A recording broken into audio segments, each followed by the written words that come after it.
کہ عام طور پر قرآن حکیم میں اسلام اور ایمان اور مومن اور مسلم مترادف اور ہم معنی الفاظ کی حیثیت سے استعمال ہوئے، ایک دوسرے کی جگہ بھی استعمال ہو جائے گے اور بالکل ہم معنی اور مترادف الفاظ کے طور۔ اس کی وجہ بھی واضح ہے، جس طرح ہم کہتے ہیں تصویر کے دو رخ، ایک ہی حقیقت کے دو رخ ہیں، باطن میں ایمان، عمل میں ظاہر میں اسلام، ایک انٹیگریٹڈ پرسنالٹی، ایک شخصیت کہ جو ایک نفسیاتی اعتبار سے ایک وحدت ہے، اس کا یہ ظاہر و باطن در حقیقت ایک دوسرے سے گہرے طور پر مربوط ہے۔ تو ایمان بھی ہے، اسلام بھی ہے۔ اب اسے چاہے مومن کہہ لیجئے چاہے مسلم کہہ لیجئے، call the rose by any name it will smell as sweet۔ اس کے لیے میں چاہتا ہوں کہ خاص طور پر دو مقامات آپ کے سامنے۔ سورہ ذاریات میں فرمایا فَأَخْرَجْنَا مَنْ كَانَ فِيهَا مِنَ الْمُؤْمِنِينَ فَمَا وَجَدْنَا فِيهَا غَيْرَ بَيْتٍ مِنَ الْمُسْلِمِينَ۔ جس قوم پر اللہ تعالیٰ کا وہ عذاب آیا جس کا ذکر ہو رہا ہے، آیات 35 اور 36 ہیں سورہ ذاریات کی، یہاں یہ مومنین اور مسلمین کا لفظ بالکل ہم مانی۔ فَأَخْرَجْنَا مَنْ كَانَ فِيهَا مِنَ الْمُؤْمِنِينَ، اس بستی میں جو بھی اہل ایمان تھے انہیں ہم نے نکال لیا عذاب کے آنے سے پہلے۔ فَمَا وَجَدْنَا فِيهَا غَيْرَ بَيْتٍ مِنَ الْمُسْلِمِينَ، اور نہیں پایا ہم نے اس میں سے کوئی ایک بھی گھر مسلمانوں کے سوا، مسلمانوں کا بس ایک ہی گھر تھا اور اسی میں سے ہم نے جو صاحب ایمان جو تھے وہی مومن تھے وہی مسلم تھے انہیں نکال دیا۔ تو معلوم ہوا کہ یہ دونوں الفاظ جو ہیں یہ بالکل ہم مانی ہیں۔ اسی طرح سورہ نساء کی آیت نمبر 94 میں فرمایا وَلَا تَقُولُوا لِمَنْ أَلْقَىٰ إِلَيْكُمُ السَّلَامَ لَسْتَ مُؤْمِنًا، اے مسلمانوں جو کوئی شخص تمہیں سلام کرے۔ اس کا پس منظر یہ ہے کہ جبکہ ابھی مشرکین اور مسلمانوں کے مابین حالت جنگ جاری تھی جزیرہ نما عرب میں، ابھی فیصلہ کن مرحلہ نہیں آیا تھا مسلمانوں کے غلبے کا، اسلام کے غلبے کا، تو اب فرض کیجئے کہ مسلمانوں کا کوئی لشکر کسی طرف جا رہا ہے، کوئی شخص درمیان میں ملا ہے وہ السلام علیکم کہتا ہے، یعنی وہ اپنے مسلمان ہونے کا اظہار کر رہا ہے کہ میں مسلمان ہوں، لیکن نظر آیا بظاہر کہ اس کے پاس کچھ مال ہے، اگر ہم اس کا اسلام تسلیم نہ کریں، اسے مشرک یا کافر سمجھ کر قتل کر دیں تو اس کا مال مال غنیمت کے طور پر ہم اس پر قبضہ کر سکتے ہیں۔ تو ایک ٹیمپٹیشن پیدا ہوتی تھی کہ یہ کہا جائے کہ تم مومن نہیں ہو، تم جھوٹ موٹ کا دعویٰ کر رہے، تم صرف اپنی جان بچانے کے لیے یا اپنا مال بچانے کے لیے تم اسلام کا اظہار کر رہے۔ اس سے روکا گیا، تمہیں یہ حق نہیں پہنچتا کہ جو شخص اسلام کا اظہار کر رہا ہو تم اس کو کہو کہ لست مومنا، کہ تم مومن نہیں، تمہیں قبول کرنا ہو۔ اسی طرح کا ایک واقعہ پیش آیا تھا حضرت اسامہ کے ساتھ، اسامہ ابن زید رضی اللہ تعالی عنہما، ایک جنگ میں دو بدو مقابلہ ہوا ان کا ایک مشرک سے، کافر سے، اور جب وہ اوور پاورڈ ہو گیا، وہ کافر، اس نے سمجھا کہ اب میں نہیں بچ سکتا، میں پورے طور پر ان کے قابو میں آ گیا، تو اس نے کلمہ پڑھ دیا، اشہد ان لا الہ الا اللہ واشہد ان محمد رسول اللہ۔ اب یہ حالات بالکل ایسے ہیں کہ جہاں تک سرکمسٹانشل ایویڈنس ہے وہ اسی کا ہے کہ اس نے جھوٹ موٹ کا کلمہ پڑھا ہے، اب تک یہ لڑ رہا تھا، مقابلہ کر رہا تھا، جب بالکل بے بس ہو گیا تو جان بچانے کے لیے بطور ڈھال اس نے کلمہ پڑھا۔ تو چونکہ اس کے لیے بہت ہی مضبوط گراؤنڈ موجود تھا یہ گمان کرنے کے لیے، تو حضرت اسامہ نے تلوار نہیں روکی، گردن اڑا دی، لیکن دل میں خلش نہیں، کھٹک نہیں۔ حضور کے پاس آ کر تذکرہ کیا کہ یہ ایسا واقعہ آیا، میں نے تو اسے قتل کر دیا۔ حضور نے فرمایا اسامہ تم نے کیا کیا؟ تم نے کلمے کو ہوتے ہوئے قتل کر دیا۔ حضرت اسامہ نے عرض کیا حضور نے جان بچانے کے لیے کلمہ پڑھا، آپ نے اس کی نفی نہیں کی تھی، آپ نے تردید نہیں کی، لیکن صاحب کہا اے اسامہ قیامت کے دن کیا جواب دو گے جب یہ کلمہ آئے گا تمہارے خلاف استغاثہ لے کر کے، اے اللہ میرے ہوتے ہوئے تلوار چلائی۔ تو جان لیجئے کہ بڑی اہمیت ہے اس کی کہ جو شخص بھی اسلام کا اظہار کرے، ہم اس کو یہ کہیں کہ تم مومن نہیں ہو، یہ بات بالکل یعنی یوں سمجھیے کہ خارج از بحث ہے، الا یہ کہ البتہ اس میں ایک استثناء ہوگا کسی شخص کے بارے میں ہمیں اور کچھ معلوم نہیں، تب تو یہی حکم ہوگا جو میں بیان کر چکا ہوں. لیکن فرض کیجئے کہ اس شخص کے بارے میں معلوم ہوتا ہے کہ اس نے کلمہ تو پڑھا تھا لیکن یہ تو ختم نبوت کا قائل نہیں ہے، یہ کلمہ تو پڑھتا ہے لیکن یہ قرآن کے بارے میں یہ سمجھتا ہے کہ یہ محمد کا اپنا کلام ہے. یہ کلمہ تو پڑھتا ہے لیکن یہ بعث بعد الموت کا قائل نہیں. یہ کلمہ تو پڑھ رہا ہے لیکن یہ جنت اور دوزخ کو نہیں مانتا. اب تکفیر ہوگی. تکفیر ایک ثانوی عمل ہے، لیکن جہاں ایسی کوئی شے موجود نہیں ہے کہ جس کی بنا پر تکفیر کی جا سکے. اصل میں لفظ تکفیر کے معنی چھانٹ دینا، دھو دینا. جیسے کہ آتا ہے کفر عنا سیئاتنا، اللہ دور کر دے ہم سے ہماری برائیوں کو. تو تکفیر ہے مسلمانوں میں سے ان کو چھانٹ دینا، علیحدہ کر دینا، جدا کر دینا کہ جو واقعتاً مسلمان نہیں ہے. لیکن اس کی بنیاد ہوگی کوئی کہ ان کے قول میں، ان کے عقیدے میں، ان کے موقف میں کوئی بات ایسی ہے کہ جو ایمان کی جو بنیادی تعلیمات ہیں ان کے منافی. اس بنیاد پر تکفیر ہونا یہ ثانوی بات ہے. لیکن جس شخص کے بارے میں اور کچھ معلوم نہیں ہے اس کا ایمان کا دعویٰ ہم رد نہیں کر سکتے. ہم یہ نہیں کہہ سکتے لست مومنا، تو ہرگز مومن نہیں. بہرحال اس کے علاوہ بھی ویسے یہ مضمون تو چونکہ قرآن مجید کا بہت ہی عام مضمون ہے اور بہت تفصیل سے اس میں حوالے دیے جا سکتے ہیں. خود اسلام اتنی بلند شے ہے کہ حضرت ابراہیم، حضرت اسماعیل علیہ السلام کی دعا منقول ہوئی ہے سورہ بقرہ میں، ربنا واجعلنا مسلمین لک ومن ذریتنا امۃ مسلمۃ لک. اے اللہ مجھے، ہم دونوں کو، باپ بیٹا کو، ابراہیم اور اسماعیل علیہ السلام دعا کر رہے ہیں، ہم دونوں کو اپنا فرما بردار، اپنا مسلم بندہ بنائے رکھ، اور ہماری امت میں سے بھی، ہماری نسل میں سے بھی، ہماری اولاد میں سے بھی ایک امت مسلمہ برپا کی. تو اسلام تو بہت بڑی شے ہے، بہت بلند شے ہے. لیکن اسلام اور ایمان کا فرق جو کیا جا رہا ہے وہ بھی اپنی جگہ پر اس کو سمجھنا اور اس کا محل اور مقام اور اس کی اہمیت کو معین کرنا یہ اپنی جگہ. تو پہلی بات تو میں نے آپ کے سامنے یہ عرض کی کہ قرآن مجید میں اکثر و بیشتر اسلام اور ایمان اور مسلم اور مومن مترادف اور ہم معنی الفاظ کے طور پر مستعمل ہیں. البتہ اس میں ذرا ایک پوائنٹ اور نوٹ کر لیجئے، اور اس کے ساتھ ہی دو جوڑے اور بھی ہیں اصطلاحات کے کہ جن میں یہی نسبت ہے، اور وہ نسبت کیا ہے؟ عام اور خاص کی نسبت. جیسے یہ ہے مومن اور مسلم، ایسے ایک لفظ ہے جہاد اور قتال، جس پر تفصیلی گفتگو کل ہوگی انشاءاللہ. جہاد اور قتال. اسی طرح ایک جوڑا ہے نبی اور رسول. یہ تین جو ہے پیئرز ہیں اصطلاحات کے، قرآن مجید کی بنیادی اصطلاحات کے تین جوڑے. ان تینوں کے مابین جو ہے دو فرد جو ہے ایک ایک جوڑے کے، ان میں وہی نسبت خاص اور عام ہے. یعنی مومن خاص ہے، مسلم عام ہے. ہر مومن تو لازماً مسلم ہوگا، ہر مسلم کا مومن ہونا ضروری نہیں ہے. اسی طریقے سے قتال خاص ہے، جہاد عام ہے. قتال تو لازماً جہاد ہے لیکن ہر جہاد لازماً قتال نہیں ہوتا. اسی طرح رسول اور نبی ہے، ہر رسول تو لازماً نبی ہے لیکن ہر نبی رسول نہیں ہوتا. نبی عام ہے، رسول خاص ہے. جہاد عام ہے، قتال خاص ہے. اسلام عام ہے، ایمان خاص. اب دوسرا نقطہ یہ نوٹ کیجئے، قرآن مجید میں بعض ایسے مقامات ہیں جہاں دو ایمان سامنے آتے ہیں. اب آپ اس کے ایمان کے دو پہلو کہہ لیں، ایمان کی دو قسمیں کہہ لیں، ایمان کے دو درجے کہہ لیں. ویسے تو ایمان کے کمیت کے اعتبار سے تو درجوں میں بے شمار ہوں گے درجے. ایک عام ہم میں سے کسی شخص کا ایمان ہے، اور ایک ایمان ابو بکر صدیق کا ہے، اور ایک ایمان محمد الرسول اللہ کا ہے صلی اللہ علیہ وسلم رضی اللہ تعالی عنہ، کہ نسبت خاک رابع عالم پاک. خیر ہمارے ایمان کی تو کسی عام صحابی کے ایمان سے بھی کیا نسبت ہوگی، لیکن خود صحابہ میں بھی ظاہر بات ہے کہ فرق مراتب تھا. ابو بکر کا ایمان اور ایک عام صحابی کا ایمان زمین و آسمان کا فرق ہوگا درجات کے اعتبار سے.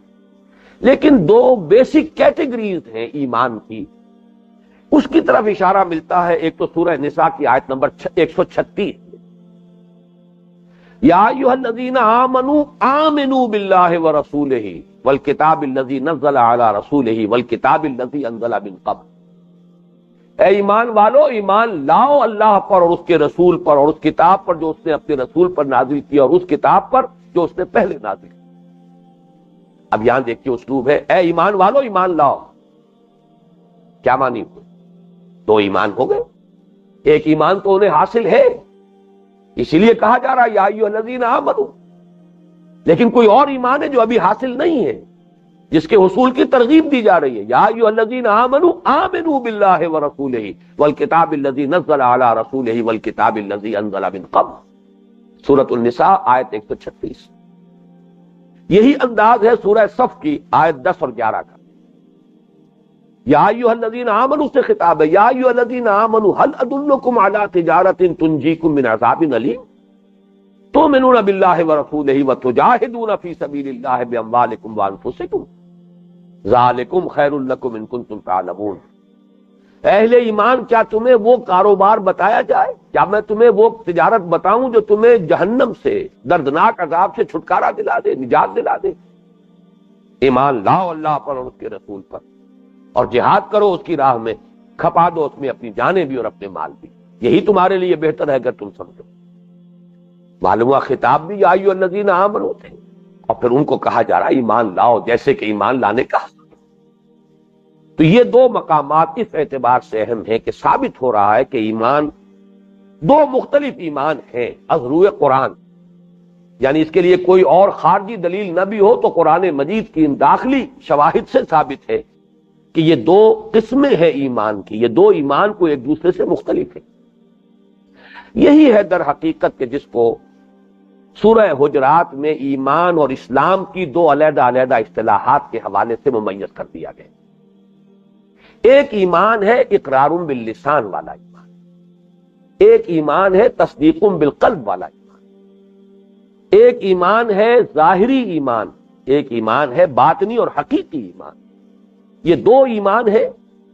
پہلے ایمان کو آپ قانونی ایمان کہہ لیں، زبانی ایمان کہہ لیں یا اسلام کہہ لیں، اور دوسرے ایمان کو حقیقی ایمان کہہ لیں یا مجرد ایمان کا لفظ آئے گا تو اس کے معنی وہی ہوں گے کہ وہ تصدیق قلبی والا ایمان ہو۔ یہ ہے در حقیقت کہ جو اس آیت مبارکہ کا، اور یہ جان لیجئے کہ یہ مقام میرے علم کی حد تک منفرد ہے قرآن مجید میں، اگرچہ دو ایمانوں کا تذکرہ ایک تیسرے مقام پر بھی ہے، اور وہ سورہ مائدہ کی آیت نمبر 93 ہے۔ وہاں تذکرہ کیا گیا ہے کہ اے مسلمانوں، جب تک شراب کی آخری حرمت کا حکم نہیں آیا تھا، اگر تم پیتے رہے ہو تو اگرچہ وہ نجس تھی، اگرچہ وہ ممنوع تھی، حرام تھی، لیکن اس کی وجہ سے اب اپنے دل پر کوئی بوجھ محسوس نہ کرو۔ اس لیے کہ جب آخری حکم آ گیا تو مسلمانوں کو بڑی تشویش ہوئی، یہ اگر کوئی نجس شے تھی اور یہ اتنی ہی بری شے تھی تو ہم تو پیتے رہے، ہمارے تو وجود کا جز بن چکی، ہمارے اندر جو ہے اس کے اثرات گویا کہ قائم ہو گئے۔ اس تشویش کو رفع کرنے کے لیے فرمایا گیا لیس علی الذین آمنوا وعملوا الصالحات جناح فیما طعموا، وہ لوگ کہ جو ایمان لائے اور جنہوں نے نیک عمل کیے ان پر کوئی حرج نہیں ہے، کوئی مضائقہ نہیں ہے اس پر جو وہ پہلے کھا پی چکے۔ اذا اتقوا وآمنوا وعملوا الصالحات ثم اتقوا وآمنوا ثم اتقوا واحسنوا واللہ یحب المحسنین، جب تک کہ یہ کیفیت برقرار ہے کہ وہ ایمان لائے اور انہوں نے نیک عمل کیے، پھر ان میں اور تقویٰ پیدا ہوا، پھر اور ایمان لائے، پھر ان میں اور تقویٰ پیدا ہوا اور وہ درجہ احسان پر فائز ہو گئے۔ یہ آیت جو ہے آیت نمبر 93 سورہ مائدہ کی، تو بہت اہم ہے اس اعتبار سے کہ یہاں 3 لیول کا تعین ہو رہا ہے، ایک ایمان پہلا، ایک ایمان دوسرا، اور ایک احسان۔ اور واقعہ کے اعتبار سے پہلا ایمان جو ہے وہ در حقیقت اسلام، ظاہری ایمان، قولی ایمان، جیسے ہی کسی شخص نے کہا اشہد ان لا الہ الا اللہ واشہد ان محمد رسول اللہ، اس مومن ہو گیا۔ یہ اسلام والا ایمان ہے، یہ قانونی ایمان ہے جس کی بنیاد پر کہ اسے دنیا میں مسلمان سمجھا جائے۔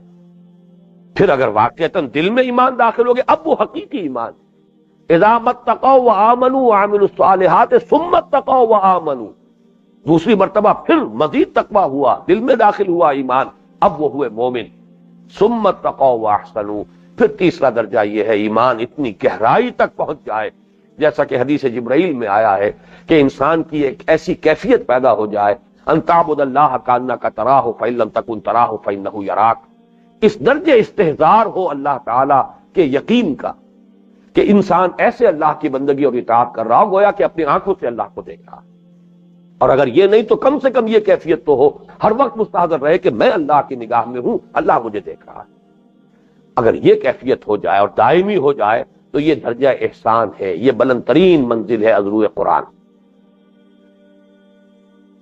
اسی کے حوالے سے نوٹ کیجئے، جیسا کہ میں نے عرض کیا تھا کہ اس آیت مبارکہ میں ایک مغالطہ لوگوں کو ہو گیا کہ شاید یہ منافقین کا تذکرہ ہے، اس کی میں وضاحت کر چکا ہوں پچھلی نشست میں، لیکن حوالہ دینا چاہتا ہوں کہ امام ابن تیمیہ رحمۃ اللہ علیہ اس آیت مبارکہ پر یہ قول الفیصل جس کو ہم کہیں گے، قول فیصل، وہ کہا ہے امام ابن تیمیہ۔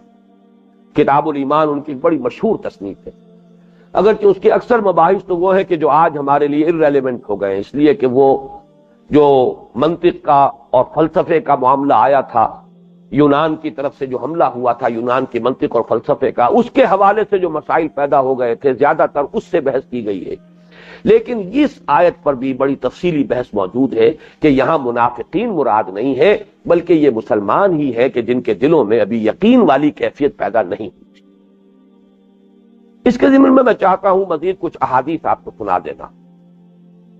سب سے پہلے تو یہ کہ حدیث جبرائیل جس کو کہ ام السنہ کہا گیا، اس میں وہ 3 درجے قائم کیے گئے ہیں۔ حضرت جبرائیل نے پہلا سوال کیا اخبرنی عن الاسلام، دوسرا سوال اخبرنی عن الایمان، تیسرا سوال اخبرنی عن الاحسان، پھر چوتھا سوال بھی تھا قیامت کے بارے میں بتائیے، اخبرنی عن الساعہ۔ اور اس کی ایک روایت وہ یہ حدیث جبرائیل جو ہے حضرت عمر سے بھی مروی ہے، حضرت ابو ہریرہ سے بھی مروی ہے، حضرت عبداللہ ابن عمر رضی اللہ تعالی عنہما سے بھی مروی ہے، حضرت عبداللہ ابن عباس سے بھی مروی ہے۔ 4 صحابہ سے یہ حدیث مروی، اور یہ اپنی اہمیت کے اعتبار سے ام السنہ قرار دیا گیا اس کو کہ تمام سنت کی جڑ اور بنیاد ہے۔ جیسے سورہ فاتحہ ہے ام القرآن، ام الکتاب، ایسے ہی پورے حدیث کے ذخیرے میں یہ حدیث جبرائیل جو ہے ام السنہ ہے۔ اس میں ڈیفائن کر دیا ہے، اور ایک روایت میں الفاظ آئے کہ حضور نے فرمایا اراد ان تعلموا، اللہ نے یہ چاہا کہ تم سمجھو، علم حاصل کرو، اذ لم تسألوا، جبکہ تم نے خود سوال نہیں کیا۔ یہ سوال تمہیں کرنا چاہیے تھا کہ ہم مسلمان کس کو سمجھیں۔ اگر تو ایمان کی جو کیفیات بیان ہوئی ہے قرآن مجید میں، ان کے حوالے سے آدمی اپنے آپ کو ناپنے تولنے بیٹھ جائے تو اکثر و بیشتر تو جو ہے انسان جو ہے یہ سمجھے گا کہ میں اپنے آپ کو مومن کہنے کا حقدار ہوں بھی کہ نہیں۔ وہ تو بڑے بلند معیارات ہیں ایمان کے، ظاہر بات ہے کہ ان کے اوپر پورا اترنا آسان کام نہیں، لیکن کیا اس بنیاد پر ہم ایک دوسرے کو ناپنے لگیں گے؟ اس بنیاد پر دنیا کا قانونی نظام چلے گا؟ اس دنیا پر معاشرت کا جو نظام ہے اور ریاست کا نظام اور شہریت کا فیصلہ اس بنیاد پر ہوگا؟ وہ تو ناممکن ہے۔ تو کوئی تو بنیاد ہونی چاہیے کہ جو کنکریٹ ہو، واضح ہو، کھلم کھلا ہو، صاف صاف ہو، جس کے بنیاد پر کہ اسلامی ریاست کی شہریت کی بنیاد قائم کی جائے اور مسلم معاشرے میں کسی کی شرکت یا عدم شرکت کا فیصلہ کیا جائے۔ اس کے ضمن سے اس میں فرما دیا گیا کہ ایمان کے 5 ارکان، اسلام کے 5 ارکان، سب سے پہلے شہادت ان لا الہ الا اللہ وان محمد رسول اللہ، واقام الصلاۃ وایتاء الزکوٰۃ وصوم رمضان وحج البیت من استطاع الیہ سبیلا کے اضافی الفاظ دیا۔ یہ 5 چیزیں ہیں کہ جو اگر کسی شخص نے پوری کر لی وہ مسلمان۔ اسلام کی بنیاد، ارکان اسلام کا تصور یہ، اور اس میں خاص طور پر نوٹ کرنے کی بات یہ کہ یہاں پہ لفظ ایمان نہیں آیا، شہادت آیا۔ شہادت ایک ظاہری شے، I testify that there is no God except Allah and I testify that Muhammad صلی اللہ علیہ وسلم is his messenger۔ یہ تو قول ہے، قول ایک عمل ہے۔ جس نے بھی یہ قول جو ہے ادا کیا ہے، معلوم ہوا کہ جیسے ایک پالا کھچا ہوا تھا، ایک لکیر تھی، پہلے ادھر تھا اب ادھر آ گیا۔ ابھی کوئی عمل اس نے نہیں کیا، ابھی نماز کا وقت نہیں آیا ہے تو نماز بھی نہیں پڑھی، لیکن مومن وہ ہو گیا اس معنی میں کہ وہ مسلمان ہے۔ قانونی مومن اس کو اسی لمحے سے شمار کرنا ہو۔ اس اعتبار سے ارکان اسلام یہ 5 ہیں، اور اس میں حدیث جبرائیل کے علاوہ یہ ڈیفینیشن بہت کلیئر ورڈز میں آئی ہے حضرت عبداللہ ابن عمر رضی اللہ تعالی عنہما سے، جو حدیث متفق علیہ، بنی الاسلام علی 5 شہادت ان لا الہ الا اللہ وان محمد رسول اللہ واقام الصلاۃ وایتاء الزکوٰۃ وصوم رمضان وحج البیت من استطاع الیہ سبیلا، متفق علیہ۔ یہ 5 ارکان اسلام ہے، کلمہ شہادت، نماز، روزہ، حج اور زکات۔ اس سے آگے چلیے بعض احادیث میں آپ کو سنانا چاہتا ہوں تاکہ مسئلہ اور بالکل کلیئر ہو جائے کہ کس طرح سے نمایاں چیزوں کو، علامات کو، شعائر کو معین کر دیا گیا ہے کہ جو شخص بھی ان شعائر کے مطابق آپ کو نظر آئے تو مسلمان سمجھیے۔ لیکن یہ میں عرض کر چکا ہوں، الا یہ کہ اس کی طرف سے کوئی ایسی بات سامنے آ جائے جو اسلام کی بنیادی تعلیمات کی نفی کر دے، وہ بات ہو جائے گی تکفیر کی، وہ ثانوی مرحلہ ہوگا۔ لیکن جس شخص کے بارے میں اور کچھ معلوم نہیں، یہ علامات موجود ہیں، تو یہ سمجھا جائے گا کہ وہ مسلمان ہے۔ حضرت عبداللہ ابن عمر رضی اللہ تعالیٰ عنہما ہی سے ایک اور روایت ہے، اور یہ بھی متفق علیہ، اور یہ روایت اس اعتبار سے بڑی اہم ہے کہ جب کہ ابھی اسلام اور کفر کے درمیان جنگ جاری تھی، اس وقت یہ تعین کرنا کہ کس وقت کسی شخص کو ہم مسلمان سمجھیں، اس کی منیمم شرائط کیا ہے، یہ بہت اہم تھا قانونی اعتبار سے، جیسا کہ میں نے عرض کیا، ورنہ تو گردن اڑا دی جائے گی۔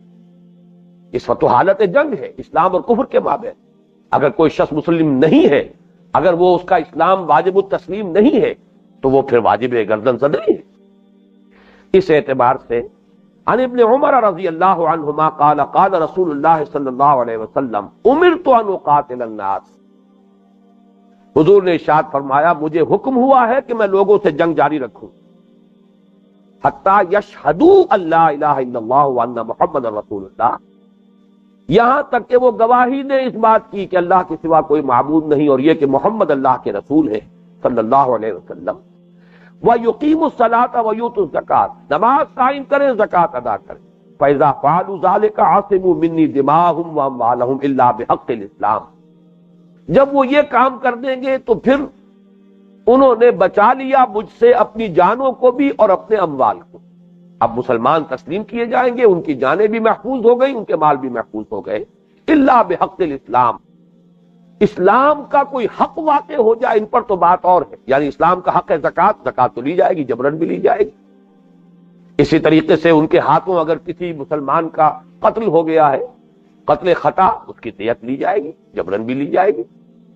یا فرض کیجئے کسی مسلمان نے چوری کی، اس کا ہاتھ کاٹا جائے گا۔ وہ ہے قانون شریعت کا کہ تابع کوئی شے بات ہو جائے، کہیں کسی زد میں آ جائے قانون کی کسی دفعہ کے تو بات اور ہے، ورنہ ان کی جان اور مال محفوظ ہو گئے۔ وَحِسَابُهُمْ عَلَى اللَّهِ، باقی یہ کہ وہ اسلام لائے تھے تو نیک نیتی سے لائے تھے یا بدنیتی سے لائے تھے، ایمان دل میں تھا یا نہیں، اس کا فیصلہ اللہ کرے گا، یہ اس کے ذمے، یہ حساب میرے ذمے نہیں، اللہ کے۔ وَحِسَابُهُمْ عَلَى اللَّهِ، اس کا حساب اللہ کے ذمے ہے۔ دنیا میں تو جس نے کہا اشہد ان لا الہ الا اللہ واشہد ان محمد رسول اللہ، اور نماز قائم کرنے اور زکات ادا کرنے کا عہد کرے، اب وہ گویا کہ ہماری طرف سے وہ مسلمان تسلیم کر دیا۔ میں یہاں پہ یاد دلا دوں کہ اسی حدیث کا حوالہ دیا تھا حضرت ابوبکر صدیق نے رضی اللہ تعالی عنہ، مانعین زکات، جنہوں نے انکار کیا تھا زکات ادا کرنے سے، ان کے خلاف جہاد کا جب فیصلہ کیا، قتال کا فیصلہ کیا، جنگ کا فیصلہ کیا حضرت ابوبکر نے، تو بعض صحابہ نے انہوں نے کچھ مصلحت بینی کا مشورہ دیا، جس میں کہ حضرت عمر بھی شریک ہے رضی اللہ تعالی عنہ، کہ اس وقت ذرا مصلحت وقت کو دیکھیے، 2 محاذ تو پہلے کھلے ہوئے ہیں، ایک تو حضور نے جو جیش اسامہ تیار کیا تھا، آپ اس کو بھی روکنے کے لیے تیار نہیں، کہ جو لشکر حضور نے تیار کیا ہو میں کیسے روک دوں، گویا کہ سلطنت روما کے ساتھ ٹکراؤ والا محاذ جو ہے وہ بھی کھلا ہوا ہے۔ ادھر جو نئے جھوٹے نبی کھڑے ہو گئے، ان سے تو قتال کرنا ہی کرنا ہے، اس میں کسی اختلاف کی گنجائش ہی نہیں، ان کے خلاف تو جنگ ہوگی۔ اب 2 محاذ، ایک باہر ایک اندر، پہلے سے کھلے ہوئے، یہ تیسرا محاذ نہ کھولیے، حالات کو دیکھیے۔ حضور کے انتقال کے بعد مسلمانوں کے دل ویسے بھی زخمی ہیں، مورال گرا ہوا ہے، 2 محاذ پہلے سے ہے، تیسرا نہ کھول۔ یہ مشورہ تھا جو حضرت عمر تک نے دیا ہے رضی اللہ تعالیٰ۔ حضرت ابوبکر نے اسی حدیث کا حوالہ دیا، اور یہ در حقیقت یہ بالکل مطابق ہے، خود سورہ توبہ کی آیت میں بھی یہی الفاظ آئے، جب قتال کی دھمکی دی گئی تھی کہ اذن سلخ الاشہر الحرم فاقتلوا المشرکین حیث وجدتموہم، کہ جب یہ محترم مہینے ختم ہو جائیں تو قتل عام شروع کر دو مشرکین کا، تو اس میں بھی جو فرمایا گیا کہ کون سی علامات ہیں جو وہ پوری کر دیں تو پھر ان کی جانیں محفوظ ہو جائیں گی، ان میں بھی یہی 3 چیزیں ہیں، شہادت اور نماز اور روزہ، کلمہ شہادت، نماز اور روزہ۔ تو حضرت ابوبکر نے نماز اور زکات، حضرت ابو بکر نے بھی اسی کا حوالہ دیا کہ جب حضور نے اور قرآن نے کم سے کم شرطیں 3 قرار دی ہیں تو اس سے کم پر میں مصالحت نہیں کر سکتا، بلکہ بہت ہی ملامت کے انداز میں حضرت ابو بکر نے حضرت عمر سے کہا کہ عمر تم جاہلیت میں تو بڑے سخت تھے، اب اسلام میں اتنے نرم ہو گئے۔ اور پھر اپنی عظیمت کا جو اظہار کیا ہے حضرت ابو بکر صدیق نے کہ خدا کی قسم اگر کوئی اور میرے ساتھ نہ نکلا تو میں تنہا جاؤں گا اور جنگ کروں۔ معنی انہیں زکات جو زکات دینے سے انکار کر رہے ہیں، یہ تیسرا محاذ ہو چوتھا محاذ ہو، اس کی کوئی پرواہ نہیں ہے۔ بہرحال اور جو الفاظ ان کے تھے وہ اب چونکہ بات تو ذرا طویل ہو رہی ہے لیکن سنا دینا چاہتا ہوں کہ عظیمت کا یہ مظاہرہ سامنے آ جائے۔ فرمایا ایبدل الدین وانا حی، کیا دین میں ترمیم کی جائے گی جبکہ ابھی میں زندہ ہوں؟ میرے ہوتے ہوئے، میرے جیتے جی یہ نہیں ہو۔ تو یہ حدیث جو ہے اس اعتبار سے بہت اہم۔ ایک اور حدیث ہے حضرت انس سے رضی اللہ تعالی عنہ، عن انس رضی اللہ عنہ انہ قال قال رسول اللہ صلی اللہ علیہ وسلم من صلی صلاتنا واستقبل قبلتنا واکل ذبیحتنا فذلک المسلم الذی له ذمۃ اللہ وذمۃ رسولہ فلا تخبر اللہ فی ذمتہ، رواہ البخاری، صحیح بخاری کی روایت ہے۔ فرمایا جو شخص ہماری طرح سے نماز پڑھتا ہے، ہمارے ہی قبلے کی طرف رخ کرتا ہے، ہمارا ذبیحہ کھاتا ہے، تو یہ وہ مسلم ہے کہ جس کے لیے اللہ اور اس کے رسول کی طرف سے امان ہے۔ تو دیکھو اللہ اور اس کے رسول کی طرف سے جو امان جس کو ملی ہے اس کے اندر جو ہے کوئی کمی بیشی نہ کرو۔ یہ بھی ظاہری جو نظر آنے والی چیز ہے۔ ایک مسلمان ہے، وہ ذبیحہ مسلمانوں کا کھا رہا ہے، مسلمانوں کی طرح نماز پڑھ رہا ہے، قبلہ جو ہے اس کا وہی ہے، تو اس کو اب آپ کسی بنیاد پر، جیسا کہ میں نے عرض کیا، اگر کوئی اور بات ہے کہ جس کی بنا پر تکفیر ہو تو وہ بالکل دوسری بات ہے، لیکن جب کوئی اور بات نہیں ہے تو خام خواہ اس کے بارے میں ہمیں کسی شک و شبے کا اظہار کرنے کی ضرورت نہیں، اسے اسلامی معاشرے میں شریک سمجھا جائے گا، اسلامی ریاست کی شہریت کے حقوق اسے حاصل ہوں۔ ایک اور روایت سنیے، یہ بھی حضرت انس سے ہے، عن انس رضی اللہ عنہ ان رسول اللہ صلی اللہ علیہ وسلم قال امرت ان اقاتل الناس حتى يقولوا لا اله الا الله وان محمدا رسول الله فاذا شهدوا ان لا اله الا الله وان محمدا رسول الله واستقبلوا قبلتنا واكلوا ذبيحتنا وصلوا صلاتنا حرمت علينا دماؤهم واموالهم الا بحقها۔ یہ وہی روایت جو دو پہلے ہم پڑھ چکے ہیں، گویا کہ وہ اس کا مضمون یہاں جمع ہو گیا۔ مجھے حکم دیا گیا ہے کہ میں لوگوں کے ساتھ جنگ جاری رکھوں یہاں تک کہ وہ کہیں، زبان سے اقرار کریں کہ اللہ کے سوا کوئی معبود نہیں اور محمد صلی اللہ علیہ وسلم اللہ کے رسول ہے۔ پھر جب وہ یہ گواہی دے دیں اور وہ ہمارے ہی قبلے کی طرف رخ کریں اور ہماری ہی طریقے سے نماز پڑھیں اور پھر یہ کہ ہمارا ذبیحہ کھائیں، تو ان کی جانیں اور ان کے مال ہم پر حرام ہو گئے۔ اب ہمیں حق حاصل نہیں ہے کہ کوئی دست درازی کرے ان کے جانوں پر یا ان کے مال پر۔ ایک بہت ہی اہم روایت اور ہے، وہ میں سنانا چاہتا ہوں، عن عبید اللہ ابن عدی ابن الخیار رضی اللہ عنہ قال، حضرت عبید اللہ ابن عدی رضی اللہ تعالی عنہ سے یہ مروی ہے، وہ فرماتے بینما رسول اللہ صلی اللہ علیہ وسلم جالس بین ظہر الناس اذ جاءہ رجل فسارہ۔ ایک روز اسی طرح حضور صلی اللہ علیہ وسلم صحابہ کے مابین تشریف فرما تھے کہ ایک شخص آیا اور اس نے کچھ سرگوشی کی، جیسے کہ علیحدہ سے گفتگو کرنا چاہ رہا ہو، کھل کر بات نہیں کر رہا تھا، دوسرے لوگ نہ سنے۔ سارہ، یہ باب مفعلہ ہوا سر سے، خفیہ طریقے سے کچھ گفتگو کی، سرگوشی کی۔ فلم ندر ما سارہ، تو ہمیں کچھ پتہ نہیں چلا کہ اس نے کیا خفیہ بات کی ہے، یہ خاموشی سے جو سرگوشی کی ہے کیا کی ہے، ہم نہیں سمجھ سکے۔ حتی جہر رسول اللہ صلی اللہ علیہ وسلم، یہاں تک کہ خود حضور صلی اللہ علیہ وسلم نے اپنی آواز بلند کر لی۔ فَإِذَا هُوَ يَسْتَأْذِنُهُ فِي قَتْلِ رَجُلٍ مِّنَ الْمُنَافِقِينَ، تو حضور نے جب بلند آوازی سے گفتگو کی تو ہمیں معلوم ہو گیا کہ مسئلہ کیا ہے۔ وہ شخص ایک شخص کو قتل کرنے کی اجازت طلب کر رہا تھا حضور سے، جس کے بارے میں گمان یہ تھا کہ وہ منافقین میں سے ہے۔ اب ہو سکتا ہے اس سے ذاتی جھگڑا بھی ہو، ذاتی اناد بھی ہو، اس کی بنا پر وہ قتل کرنا چاہتا ہے، لیکن اس بنیاد پر قتل کرنا چاہتا ہے، ورنہ تو یہ کہ مسلمان کے قتل کا جو ہے پھر اس سے حساب کتاب لیا جائے گا، قصاص ہو جائے گا، اس کی اپنی جان جائے گی یا اس کے مقتول کے جو بھی ورثا ہیں اگر بیعت لے لے تب تو پیچھا چھٹے گا، ورنہ جان کے بدلے جان ہوگی۔ تو حضور سے اجازت لینے آیا ہے اور اس بنیاد پر لے رہا ہے کہ وہ منافق ہے، آپ مجھے اجازت دے دیجئے کہ میں اسے قتل کر دوں۔ تو محسوس ایسا ہوتا ہے اس حدیث کے بین السطور سے کہ حضور نے پہلے تو اسے خاموشی سے سمجھانے کی کوشش کی، جب وہ نہیں سمجھا تو پھر آپ نے بلند آواز سے وہ بات کہی تاکہ دوسرے لوگ بھی سن لیں۔ فَإِذَا هُوَ يَسْتَأْذِنُهُ فِي قَتْلِ رَجُلٍ مِّنَ الْمُنَافِقِينَ، تو ہمیں معلوم ہو گیا کہ وہ شخص اجازت طلب کر رہا تھا حضور سے منافقین میں سے ایک شخص کو قتل کرنے۔ فَقَالَ رسول اللہ صلی اللہ علیہ وسلم حِينَ جَهَرَ، تو جب حضور نے اپنی آواز بلند کر کے فرمایا تو ہمیں معلوم ہوا کہ آپ نے یہ فرمایا أَلَيْسَ يَشْهَدُ أَن لَا إِلَٰهَ إِلَّا اللَّهُ وَأَنَّ مُحَمَّدًا رَسُولُ اللَّهِ، کیا وہ شخص گواہی نہیں دیتا کہ اللہ کے سوا کوئی معبود نہیں اور یہ کہ محمد اللہ کے رسول ہے؟ فقال الرجل بھلا، اس شخص نے کہا کہ ایسا تو ہے، گواہی تو وہ دیتا ہے، ولا شہادت لہ، لیکن اس کی اس گواہی کا کوئی اعتبار نہیں۔ قال لیس یصلی، پھر حضور نے پوچھا کیا وہ نماز نہیں پڑھتا؟ قال بلا ولا صلاۃ لہ، اب وہ شخص تو چونکہ طلع ہوا تھا اس کو قتل کرنے پر، انہوں نے پھر کہا کہ پڑھتا تو ہے لیکن اس کی نماز کا بھی کوئی اعتبار نہیں، کوئی نماز نہیں ہے اس کی، وہ خامخواہ کو صرف دکھاوے کے لیے، لوگوں کو دھوکہ دینے کے لیے نماز پڑھتا ہے۔ فقال رسول اللہ صلی اللہ علیہ وسلم، اب آپ نے فیصلہ کن انداز میں فرمایا اولئک الذین نہانی اللہ عن قتلہم، تو جان لو یہ وہ لوگ ہیں جو یہ دو شرطیں پوری کر رہے ہوں کہ ان کو قتل کرنے سے اللہ نے مجھے روک، اس لیے کہ وہ مسلمان شمار کیے جائیں۔ منافق بھی قانوناً مسلمان ہے، اس لیے کہ وہ تمام شرطیں پوری کر رہا، وہ تو جھوٹ بول رہا ہے، یہ علیحدہ بات ہے، اللہ کے علم میں ہے، اللہ کے رسول بھی جانتے ہیں، بہت سے لوگوں کے بارے میں اللہ نے صراحتاً مطلع فرما دیا ہے حضور کو۔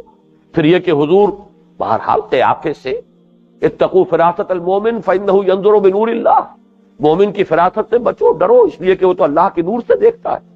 تو حضور صلی اللہ علیہ وسلم کا معاملہ تو اس میں ظاہر بات ہے کہ بلند ترین سطح پر ہے، تو یہ ہم گمان ہی نہیں کر سکتے کہ کسی منافق کا نفاق حضور کی نگاہ سے چھپا ہوا ہوگا، لیکن اپنی جگہ پر منافق جو ہے قانونی طور پر مسلمان ہے، جب تک کہ قانون اسلامی کی کوئی دفعہ لاگو نہ ہو جائے، کسی قانون کی کسی دفعہ کی گرفت میں وہ نہ آ جائے، اس وقت تک اس کی جان اور مال محفوظ رہیں گے۔ یہی مراد ہے اس سے کہ اسلامی ریاست اور اسلامی معاشرے کے اندر شمولیت اور شرکت کی بنیاد اسلام۔ لیکن اب ظاہر بات ہے، جیسا کہ میں عرض کر چکا ہوں پہلے، سوال پیدا ہوا پھر ایمان کیا ہے؟ یہ جو اگلی آیت ہے اس پر تو گفتگو اصلاً ہمیں کل کرنی ہے، اس وقت صرف یہ نوٹ کر لیجئے، انما المؤمنون الذین آمنوا باللہ ورسولہ ثم لم یرتابوا، انما بھی کلمہ حصر ہے۔ کلمہ حصر سے مراد کیا ہے؟ جیسے ہم کہیں زید عالم ہے، اس کا ایک مفہوم سمجھ میں آیا، زید صاحب علم ہے، لیکن جب ہم کہتے ہیں زید ہی عالم ہے، اب فرق واضح ہو گیا۔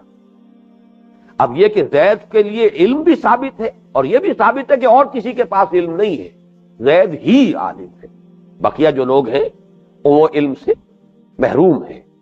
اس اعتبار سے اس کو حصر کہتے ہیں کہ علم محصور ہے زید کی شخصیت میں، زید کی ذات میں، اس کو کلمہ حصر کہتے ہیں۔ انما المؤمنون، مومن تو صرف وہ، مومن تو بس وہ کون ہے؟ الذین آمنوا باللہ ورسولہ ثم لم یرتابوا، جو ایمان لائے اللہ پر اور اس کے رسول پر پھر شک میں ہرگز نہیں پڑے۔ یہاں پھر نوٹ کیجئے، یہ نفی جہد بے لم ہو رہا ہے، لم یرتاب، ایک یقین کی کیفیت قلب کے اندر پیدا ہو جائے، شکوک و شبہات کے کوئی کانٹے مستقلاً چبھے ہوئے نہ ہو، کبھی کو وسوسہ آیا اور گزر گیا، یہ بالکل دوسری بات ہے۔ وسوسہ، اس سے کوئی انسان محفوظ نہیں ہے، صحابہ کرام بھی محفوظ و معمون نہیں تھے، لیکن وہ تو ایک شیطانی ایک خیال ہے کہ جو ذہن میں اس نے ڈالا ہے، وسوسہ ہے الذی یوسوس فی صدور الناس من الجنۃ والناس، اس کے اوپر ٹکتا نہیں آدمی، اور نمبر دو یہ کہ زبان سے اس کو ادا نہیں کرتا، اس اعتبار سے وسوسہ مستثنیٰ ہے، لیکن یقین اپنی جگہ پر قائم۔ جیسے کہ ایک چٹان ہے، کوئی پانی کا ایک ریلا آیا ہے ٹکرا کر چلا گیا، وہ چٹان جو ہے تھوڑا سا پانی کا اثر تو اس کے اوپر ہوگا، نمی تو ہوگی، اس کے سوا کچھ نہیں۔ وہ یقین والا ایمان، یہ رکن اول ہے ایمان کا، اور اس کے بعد وَجَاهَدُوا بِأَمْوَالِهِمْ وَأَنفُسِهِمْ فِي سَبِيلِ اللَّهِ، اور جہاد کیا انہوں نے اپنی جانوں اور مالوں سمیت اللہ کی راہ۔ تو یہاں صرف آج یہ نوٹ کر لیجئے کہ ایمان حقیقی کے دو رکن ہیں. ایک ہے رکن یقین دل میں، دوسرا رکن ہے جہاد عمل. اسلام کے 5 ارکان ہیں: کلمہ شہادت، نماز، روزہ، حج، زکات. یہ 5 ارکان اسلام کے. اور جیسا کہ میں عرض کر چکا ہوں پچھلی نشست میں، اسلام عام ہے، ایمان خاص ہے. ہر مومن مسلم تو ہے، لہذا یہ 5 ارکان تو گویا کہ ہیں، تبھی تو وہ مسلم ہے. اضافی رکن 2 ہوں گے، یقین دل میں اور جہاد عمل میں. گویا کہ اگر ایمان اور اسلام کو آپ جمع کریں، ایک ایسا انسان جو مومن بھی ہے مسلم بھی ہے، 7 شرطوں پر پورا اترنا چاہیے. 2 کا تعلق ایمان سے ہے، زبان پر ایمان یعنی کلمہ شہادت، دل میں ایمان تصدیق بالقلب. یہ 2 تو ہو گئے ایمان. اور 4 عبادات، نماز، روزہ، حج اور زکات، اور 5ویں جہاد. 2 جمع 5 7 ارکان ہیں در حقیقت ایمان اور اسلام کو اگر جمع کیا جائے. علیحدہ کر دیجئے تو اسلام کے ارکان 5 ہیں: کلمہ شہادت، نماز، روزہ، حج اور زکات. اور ایمان کے اضافی ارکان 2 ہوں گے: یقین والا ایمان دل میں ہو اور جہاد عمل میں. اس جہاد کی اصل حقیقت کیا ہے، اس کے مراحل کیا ہیں، اس کے مراتب کیا ہیں، اس کے لوازم کیا ہیں، اس پر کل مفصل گفتگو ہوگی انشاءاللہ العزیز. اس وقت ہم آگے بڑھ رہے ہیں، آیت پھر ختم ہو رہی ہے اسلوب حصر پر: اولئک ھم الصادقون.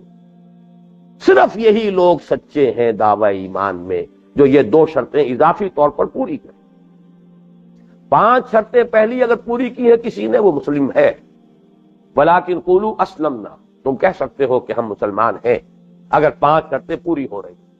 لیکن اگر چاہتے ہو کوالیفائی کرنا مومن کے لیے تو پھر 2 اضافی شرطیں ہیں، نوٹ کر لو: دل میں یقین اور عمل میں جہاد.